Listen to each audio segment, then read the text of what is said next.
Hello friends, ఈరోజు ఈ వీడియోలో మనం ఏపీపీఎస్సి గ్రూప్ 1కి సంబంధించిన ప్రీవియస్ ఇయర్ క్వశ్చన్స్ గురించి డిస్కస్ చేయబోతున్నాం. అందులో ఎక్స్క్లూజివ్గా మనం ఇండియన్ హిస్టరీ అనే టాపిక్ నుంచి క్వశ్చన్స్ ఎలా వచ్చాయి అనే విషయాన్ని మనం తెలుసుకోబోతున్నాం. అండ్ ఫ్యూచర్లో కండక్ట్ చేయబోయే ఎగ్జామ్స్లో క్వశ్చన్స్ రావడానికి ఆస్కారం ఎలా ఉంది, ఎలా అడగబోతారు, అండ్ క్వశ్చన్స్ ట్రెండ్ ఎలా ఉంది, ఎలా ఉంటుంది అనేది మనం డిస్కస్ చేయబోతున్నాం. ఫ్రెండ్స్, మనం ఇప్పుడు డిస్కస్ చేయబోయే పేపర్ అనేది 2023 జనవరిలో కండక్ట్ చేశారు. ఇది ఏపీపీఎస్సి గ్రూప్ 1 ప్రిలిమ్స్ పేపర్ అనమాట. సో వీటిలోని కొన్ని క్వశ్చన్స్ మనం డీటెయిల్గా డిస్కస్ చేద్దాం.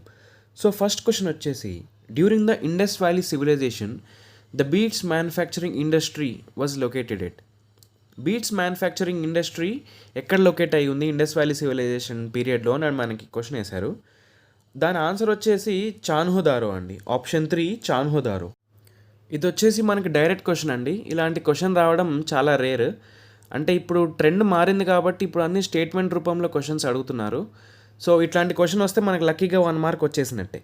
సో ఇప్పుడు ఇండస్ వ్యాలీ పీరియడ్లో బీడ్స్ మ్యానుఫ్యాక్చరింగ్ యూనిట్ ఒకటి ఉంటుంది, డాక్ యార్డ్ అనేది ఇంకొక ప్లేస్లో ఉంది, అండ్ ప్లే గ్రౌండ్ ఇంకో ప్లేస్లో ఉంది, డిఫరెంట్ టైప్స్ ఆఫ్ బరియల్స్ ఉంటాయి.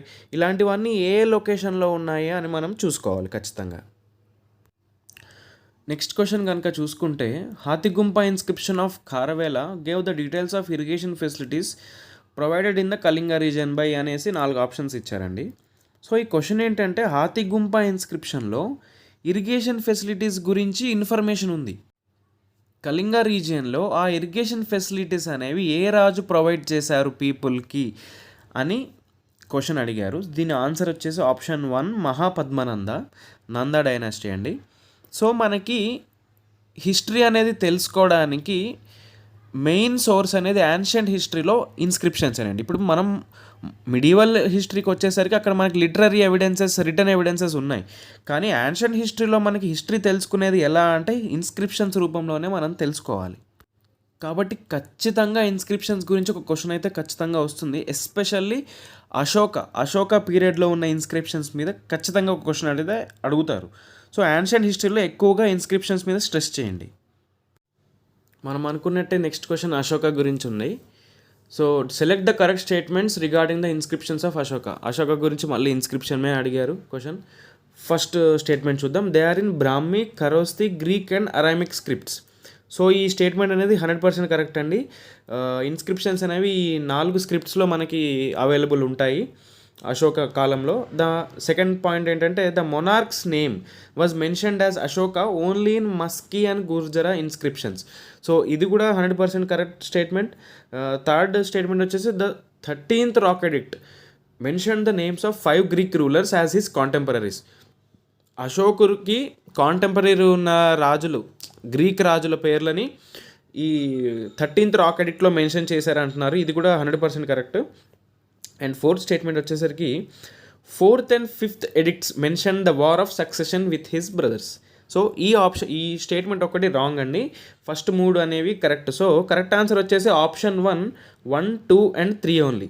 ఇక్కడ కనుక మనం చూసుకుంటే ఈ ఒక్క క్వశ్చన్లోనే మనకి ఇన్స్క్రిప్షన్స్ వచ్చాయి, రాక్ ఎడిక్ట్స్ వచ్చాయి, అండ్ అశోకకి కాంటెంపరీ రూరల్స్ ఎవరు ఉన్నారు, అండ్ అశోకకి తన బ్రదర్స్ మధ్యలో వార్ ఎప్పుడైంది, ఇలాంటి అన్నీ అడిగారు. అన్నీ కూడా ఒకటే క్వశ్చన్లో అడిగారు. సో మనకి అశోక యొక్క పీరియడ్ మీద మంచి గ్రిప్ ఉంటే కానీ ఈ క్వశ్చన్ని మనం అటెంప్ట్ చేయలేం.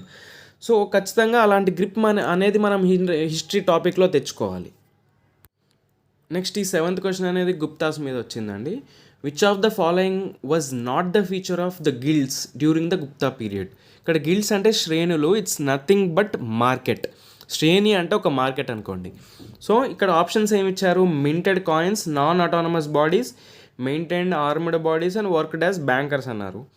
సో ఇక్కడ ఏమంటున్నాడు?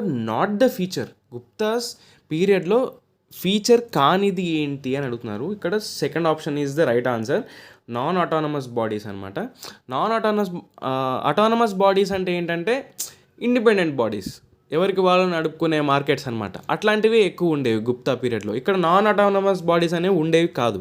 సో కాబట్టి నాట్ ఎ ఫీచర్ అన్నారు కాబట్టి option 2 is the right answer. ఇక్కడ క్వశ్చన్లో మెయిన్ థీమ్ ఏంటి అంటే అడ్మినిస్ట్రేషన్ ఆఫ్ గుప్తా పీరియడ్. ఇక్కడ డైరెక్ట్ గుప్తా పీరియడ్ యొక్క అడ్మినిస్ట్రేషన్ గురించి క్వశ్చన్ అడిగారు. సో ఇందాక మనం అశోక దాంట్లో చూసుకుంటే పొలిటికల్ హిస్టరీ అడిగారు, ఇక్కడ గుప్తాస్లో చూసుకుంటే అడ్మినిస్ట్రేటివ్ హిస్టరీ అడిగారు. సో మనం హిస్టరీ అనేది ఏ కోణాల్లో చదవాల్సి వస్తుందంటే పొలిటికల్ హిస్టరీ ఇంపార్టెంటే, administrative history important, as well as economic history, agrarian history, ఇవన్నీ ఇంపార్టెంటే. సో హిస్టరీ అనేది మనం 360 డిగ్రీస్ కవర్ చేయాలి. నెక్స్ట్ క్వశ్చన్ వచ్చేసి గ్రీక్స్ గురించి అడిగారు. ద అకౌంట్ ఆఫ్ గ్రీక్ యవన invasion during the reign of Pushyamitra Shunga is available in.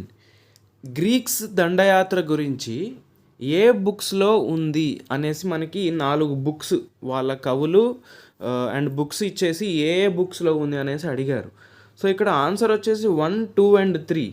So 4th విశాఖదత్త రాసిన ముద్ర రాక్షసలో గ్రీక్ ఇన్వేషన్ గురించి లేదు, కాబట్టి 4th ఆప్షన్ అనేది లేదు. So first option is the correct answer. 1, 2 and 3, ఈ పైన 3 బుక్స్లో కూడా గ్రీక్ ఇన్వేషన్ గురించి ఉంది. ఈ క్వశ్చన్ యొక్క థీమ్ వచ్చేసి art and culture. So Pushyamitra Shunga టైంలో ఆర్ట్ అండ్ కల్చర్ మీద మనకు ఒక క్వశ్చన్ అయితే ఇచ్చారు. ఈ 9th క్వశ్చన్ కనుక చూసుకుంటే నలంద యూనివర్సిటీ గురించి అడిగారండి. Choose the correct statement regarding Nalanda university at the time of Harshavardhana. Harshavardhana పీరియడ్లో నలంద యూనివర్సిటీ గురించి సరైన సమాధానం, సరైన స్టేట్మెంట్ ఏదో మనకి చెప్పమని క్వశ్చన్ అడిగారు. దీనిలో option 3 Shilabhadra was the chancellor of the university, ఇది ఒక్క స్టేట్మెంటే కరెక్ట్ అండి, మిగతా 3 స్టేట్మెంట్లు రాంగ్. సో ఆన్సర్ వచ్చేసి option 3 Shilabhadra was the chancellor of university. Next question చూద్దామండి. Match the following terms with their meaning related to village administration of Cholas. So Chola డైనాసిటీలో village administration గురించి క్వశ్చన్ వచ్చింది. సో లెఫ్ట్ సైడ్ ఉన్న కాలంలో మనకి టర్మ్స్ ఇచ్చారు, right side ఉన్న కాలంలో వాటి మీనింగ్స్ ఇచ్చేసి అరేంజ్ చేయమన్నారు. ఇక్కడ మనం అర్థం చేసుకోవాల్సింది ఏంటంటే టర్మినాలజీ. డిఫరెంట్ డైనాసిటీస్లో డిఫరెంట్ టర్మినాలజీ ఉంటుంది. సో ఇక్కడ ఈ క్వశ్చన్కి ఆన్సర్ వచ్చేసి ఆప్షన్ 3 అండి. సో దాని గురించి మనం చెప్పుకుందాం. సో ఇప్పుడు వర్యం అన్నారు, మోస్ట్ ఇంపార్టెంట్ టర్మ్ ఇది వర్యం అనేది. ఈ వర్యం అనే టర్మ్కి మీనింగ్ ఏంటి అంటే కమిటీ సిస్టమ్. ఇప్పుడు చోళ పీరియడ్లో విలేజ్కి ఒక కమిటీ సిస్టమ్ ఉండేది, విలేజ్ కన్నా పైన చిన్న టౌన్కి ఒక కమిటీ సిస్టమ్ ఉండేది. ఈ కమిటీ సిస్టంలో కొంత మెంబర్స్ ఫామ్ అయ్యి ఆ అడ్మినిస్ట్రేషన్ని నడుపుతూ ఉండేవాళ్ళు అనమాట. సో వర్యం అనేది ఇంపార్టెంట్ టర్మినాలజీ, గుర్తుపెట్టుకోండి. సో బి వచ్చేసి కుటుంబ ఆర్ కుటుంబ, వాళ్ళు తమిళ్లో కుటుంబ, మనకి కుటుంబం అనుకుంటాం. ఈ కుటుంబం యొక్క మీనింగ్ వచ్చేసి వార్డ్ అండి, వీధి. వార్డ్ అనే పదాన్ని సూచిస్తుంది ఈ కుటుంబం అనేది. సో కుడబోలై, సి ఆప్షన్ ఏంటంటే కుడబోలై. దీన్ని ఏమంటారు? కుడబోలై మీనింగ్ ఏంటి అంటే లాటరీ సిస్టమ్. ఈ పదం యొక్క మీనింగ్ అనేది lottery system. And option D perumakkal. Perumakkal అనేది దేని అంటారు? Member of the village assembly. మనకి ఇప్పుడు గ్రామ సభ, గ్రామ పంచాయతీ లాగా అక్కడ కూడా విలేజ్, చోళా పీరియడ్లో కూడా విలేజ్ అసెంబ్లీస్ ఉండేవి. సో అందులో ఒక మెంబర్ని ఏమని పిలిచేవారు అంటే పెరుమక్కల్ అని పిలిచేవారు. సో టర్మినాలజీ కూడా చాలా ఇంపార్టెంట్ అండి. ఇందులో ఈ పర్టికులర్ క్వశ్చన్లో వర్యం అనే పదం అనేది మనకు చాలా ఇంపార్టెంట్, గుర్తుపెట్టుకోండి. Variyam is committee system. Next question, which of the following highways existed during the rule of Kakatiyas. Kakatiyas పీరియడ్లో మనకి ప్రధాన రహదారుల గురించి క్వశ్చన్ అయితే అడిగారండి. ఈ 4 ఆప్షన్స్ ఇచ్చేసి ఇందులో ఏ హైవేస్ అనేవి ఎగ్జిస్ట్ అయ్యాయి ఆ పీరియడ్లో అనేసి అడిగారు. సో దీని ఆన్సర్ వచ్చేసి ఆప్షన్ 4. ఆప్షన్ 4 అంటే 1 and 4 ఓన్లీ. సో 1 ఏంటి? ఓరుగల్లు, త్రిపురాంతకం అండ్ నెల్లూరు, ఈ యొక్క హైవే ఉండేది. అండ్ 4 పల్నాడు, నల్గొండ, నెక్రేకల్లు అండ్ ఓరుగల్లు, ఈ 2 హైవేస్ అనేవి కాకతీయుల కాలంలో ఎగ్జిస్ట్ అయి ఉండేవి. సో ఆన్సర్ వచ్చేసి ఆప్షన్ 4, 1 and 4 ఓన్లీ. ఇప్పుడు నెక్స్ట్ క్వశ్చన్ వచ్చేసి, which of the principles are common for Bhakti and Sufi movement. Bhakti మరియు సూఫీ మూమెంట్స్లో కామన్గా ఉండే ప్రిన్సిపల్స్ ఏంటి అని అడిగారు. సో దీని ఆప్షన్స్ అనేవి డిస్కస్ చేద్దాం. ఫస్ట్ ఆప్షన్ వచ్చేసి ఏకేశ్వరోపాసనం. ఏకేశ్వరోపాసనం అంటే దేవుడు అనేవాడు ఒక్కడే అనే కాన్సెప్ట్ అనమాట. సో అది ఖచ్చితంగా ప్రీచ్ చేశారు. సెకండ్ వచ్చేసి సన్యాసం అండి. సన్యాసం అనేది ప్రీచ్ చేయలేదు, భక్తి మూమెంట్ ప్రీచ్ చేయలేదు, అండ్ సూఫీ మూమెంట్ కూడా సన్యాసం అనే టాపిక్ని ప్రీచ్ చేయలేదు. థర్డ్ది మత సహనం, రిలీజియస్ టాలరెన్స్. ఖచ్చితంగా ఈ మత సహనం అనేది మనకి భక్తి అండ్ సూఫీ మూమెంట్ నుంచే వచ్చింది. యాక్చువల్‌గా మనం సెక్యులరిజం డిరైవ్ చేసిందే భక్తి అండ్ సూఫీ మూమెంట్ నుంచి. సో, మత సహనం అనేది ఖచ్చితంగా ఉండేది. అండ్ ఫోర్త్ పాయింట్ వచ్చేసి కొంతవరకు విగ్రహారాధన అంగీకరించడం. సో, ఖచ్చితంగా yes. Accepted the Idol worship to some extent. ఇది కూడా ఖచ్చితంగా కరెక్ట్ పాయింట్ అండి. ఇక్కడ ఆన్సర్ వచ్చేసి ఆప్షన్ 3, 1, 3 అండ్ 4 ఓన్లీ. సో, ఇక్కడ ఆప్షన్ 2 సన్యాసము అన్నది ఒక్కటే ప్రీచ్ చేయలేదు. మిగతా 3 అనేవి కరెక్ట్ అనమాట. 16 క్వెషన్ అండి. The Vijayanagara ruler who permitted Jesuits to build churches at Nellore and Chandragiri was. Vijayanagara గురించి క్వెషన్ అండి. విజయనగర సామ్రాజ్యంలో ఏ రాజు క్రిస్టియన్స్‌కి చర్చులు కట్టుకునే అనుమతి ఇచ్చారు? అది కూడా నెల్లూరు అండ్ చంద్రగిరిలో అంటే ఆప్షన్ 2 వెంకటపతి రాయలు 2 అండి. ఆప్షన్ 2 వెంకటపతి రాయలు 2. సో, ఈయన ఎవరికి ఇచ్చారు ఎస్పెషల్లీ ఎక్స్క్లూజివ్‌గా అంటే పోర్చుగీస్ అండి. ఈయన పోర్చుగీస్ వారికి నెల్లూరు మరియు చంద్రగిరి ప్రాంతాల్లో చర్చెస్ నిర్మించుకోవడానికి, క్రిస్టియానిటీ స్ప్రెడ్ చేసుకోవడానికి అనుమతి అయితే ఇచ్చారు. సో, ఇదండి వీడియో.